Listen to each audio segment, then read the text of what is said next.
বিসমিল্লাহির রহমানির রহিম। হযরত আব্দুল্লাহ ইবনে আব্বাস রাদিয়াল্লাহু তাআলা আনহুমাকে এক ব্যক্তি জিজ্ঞাসা করিল, এক ব্যক্তি সারা দিন রোজা রাখে এবং সারা রাত্র নফল নামাজ পড়ে কিন্তু জুমআ ও জামাতে শরীক হয় না, তাহার সম্পর্কে কি বলেন? তিনি উত্তর করিলেন, লোকটি জাহান্নামী, নাউযুবিল্লাহ।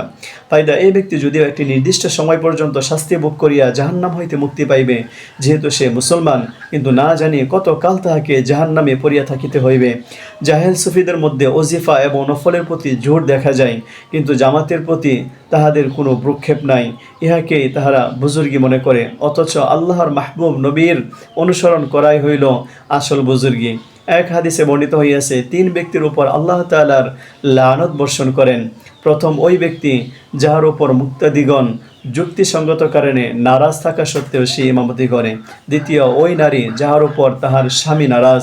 তৃতীয় ওই ব্যক্তি যে আজান শুনিয়া জামাতে শরীক হয় না।